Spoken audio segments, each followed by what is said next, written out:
जय श्रीराम. ताईंनो आणि दादांनो, श्री ब्रह्मचैतन्य गोंदवलेकर महाराज प्रवचन 9 डिसेंबर. अभिमान बाळगू नये, निंदा करू नये.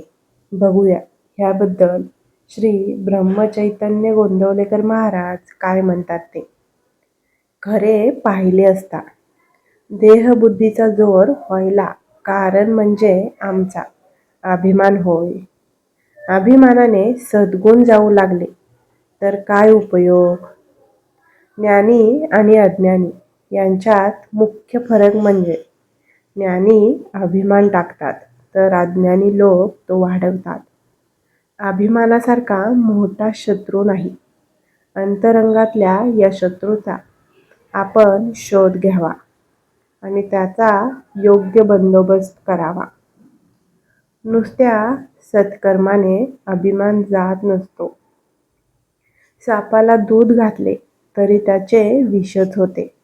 तसे अभिमानाला कोणतेही कृत्य घाला, तो वाढतच जातो. आता याकरिता सत्कर्मे करायचे सोडावे असे नाही, परंतु अभिमान न बाळगता ती करावीत. मी करता ही भावना सोडावी.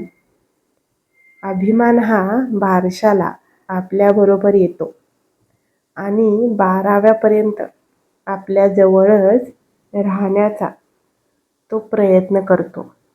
म्हणून नामरूपी अंकुशाच्या योगाने त्याला वेळीच हुसकून लावणे आवश्यक आहे. आपल्या अंतःकरणामध्ये निंदेची घाण आहे, म्हणजे आपल्या विहिरीमध्ये खारट पाणी आहे. समजा वरचे खारट पाणी काढून टाकले आणि जास्त खोल खणले तर एखाद्या वेळी गोड्या पाण्याचा झरा लागण्याचा संभव आहे. मग त्या विहिरीचे पाणी गोड होईल.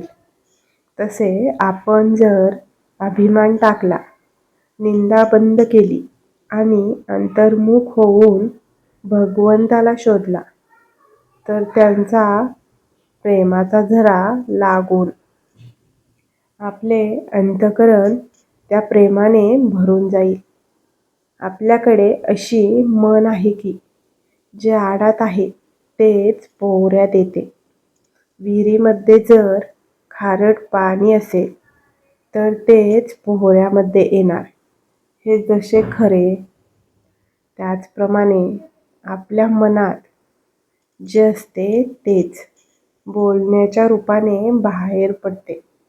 बोलण्यावरून माणसाच्या अंतःकरणाची परीक्षा होते. ज्याला निंदा आवडते त्याच्या पोटात घाण असलीच पाहिजे. काही लोक दुसऱ्याचा उत्कर्ष सहन न झाल्यामुळे त्यांची निंदा करतात. दुसऱ्याचे चांगले त्यांना पाहवत नाही. काही लोक दोष आपल्यावर येऊ नये म्हणून दुसऱ्याची निंदा करतात. काही लोकांची दृष्टीच अशी वाईट असते की दुसऱ्यामध्ये दोष असो वा नसो, त्यांना दुसऱ्यात दोष दिसायचाच.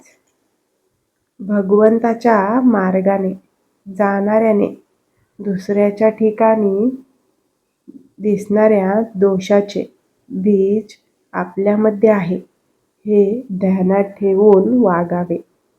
त्याने दुसऱ्याची निंदा करू नये आणि आपल्या सामर्थ्याचा वा गुणाचा अभिमानही बाळगू नये.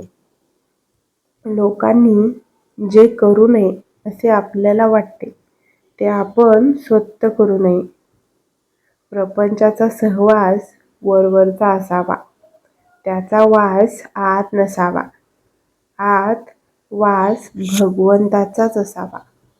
त्यामुळे आतल्या सर्व दोषाचे उच्चाटन होऊन मनाला शाश्वत शांतीचा आस्वाद घेता येईल. बोधवाक्य. दोष सांगणे आणि बोलणे हे हीनपणाचे लक्षण आहे.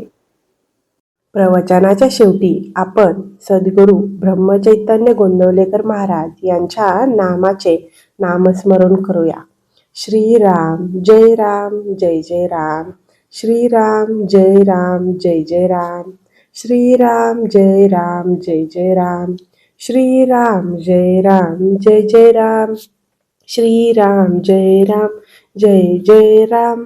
श्रीराम जय राम जय जय राम. श्रीराम जय राम जय जय राम. श्रीराम जय राम जय जय राम. श्रीराम जय राम जय जय राम. श्रीराम जय राम जय जय राम. श्रीराम जय राम जय जय राम. अयोध्येचा राजा आणि आपल्या सर्वांचे आराध्य दैवत म्हणजेच भगवान श्रीराम आणि श्री ब्रह्मचैतन्य गोंदवलेकर महाराज यांच्या चरणी नमन करून मी आजच्या प्रवचनाचा शेवट करते. धन्यवाद.